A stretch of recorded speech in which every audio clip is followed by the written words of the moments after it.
খাগড়াছড়ির ঘটনা যখন উত্তাল বাংলাদেশ, এনসিপি নেতা মাসুদ হান্নানের তখন দাবি, তিনি অভিযোগ করেন, লিটারালি অভিযোগ করেন যে এই যে ধর্ষণের কাণ্ড সাজানো হয়েছে এটা সম্পূর্ণ ভুয়া দর্শন এবং এটা ভারতের একটা ষড়যন্ত্র। ভারতের ষড়যন্ত্র ছাড়া এটা কিছুই না। খাগড়াছড়িকে উত্তাল করার জন্য, খাগড়াছড়িকে একটা সহিংসপূর্ণ পরিবেশ সৃষ্টি করার জন্য এই ঘটনাটাকে সাজানো হয়েছে। এই বিবৃতি দেওয়াতে বাংলাদেশ যখন উত্তাল তখন আগুনের মধ্যে এনসিপি আরও ঘি ঢেলে দিয়েছেন। দেখুন, প্রশাসন অনেক দিন ধরেই চেষ্টা করছেন এটাকে কন্ট্রোল করার জন্য। 144 দ্বারা জারি হয়েছে, ভাঙচুর, আরও হামলা টামলা, বিভিন্নভাবে মানুষের অবস্থা খুবই খারাপ খাগড়াছড়ির। সেই জিনিসটা যখন কন্ট্রোলে না আনতে পারছে প্রশাসন, ব্যর্থতা হয়ে আসছে, কারণ পাহাড়ি দুর্গম এলাকা, প্রশাসন সঠিকভাবে অভিযানও চালাতে পারছেন না, যারা যা করছেন না কেন। কিন্তু তার মধ্যে হান্নান মাসুদের বক্তব্যকে ঘিরে তীব্র প্রতিবাদ শুরু হয়। এর প্রেক্ষিতে হান্নান মাসুদ কি করেন জানেন?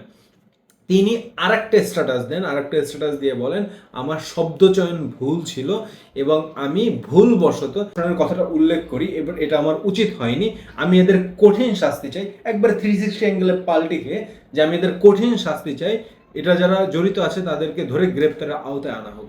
কিন্তু পাহাড়ি জনতা এটার তীব্র প্রতিবাদ জানায়, সোশ্যাল মিডিয়াতে ভরে গিয়েছে যে এটা তিনি পাল্টা ডিগবাজি খেয়েছেন, চাপে পড়ে, চাপের মুখে এই ডিগবাজিটা খেতে তিনি বাধ্য হয়েছেন।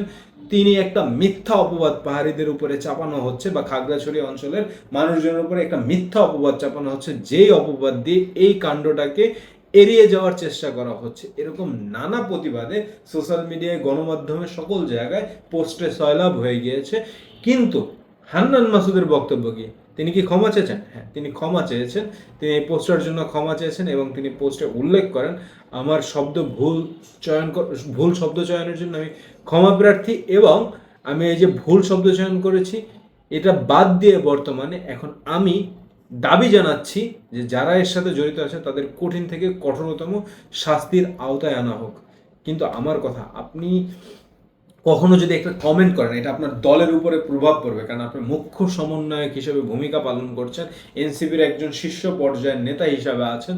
আপনি একটা দলের নেতা শীর্ষ পর্যায়ের হয়ে সেক্ষেত্রে কিভাবে একটা ঘটনার আধিপত্য বা শুরু থেকে শেষ পর্যন্ত না জেনে একটা কমেন্ট করেন? হ্যাঁ, এখানে কি ঘটনা ঘটছে বা কি বিচ্ছিন্ন আপনার সন্ত্রাসী গ্রুপ হামলা চালাচ্ছে বা যাই হোক না কেন, যেটা হচ্ছে এটা সরকার তো চেষ্টা করছে। এখানে আপনি যখন একটা বক্তব্য দিতে যাবেন, সুনির্দিষ্ট আপনার কাছে অভিযোগ না থাকলে, সুনির্দিষ্ট আপনার কাছে তথ্য প্রমাণ না থাকলে, আমার মতে এই জায়গায় আপনার কমেন্ট না করাই ভালো। যেমন আমি বিগত 3 দিনে খাগড়াছড়ি নিয়ে কোনো কথাই বলিনি, কারণ এই জিনিসটা আমি সঠিকভাবে জানি না, বিধায় আমি এটা নিয়ে কোনো প্রশ্ন বা কথা তুলিনি।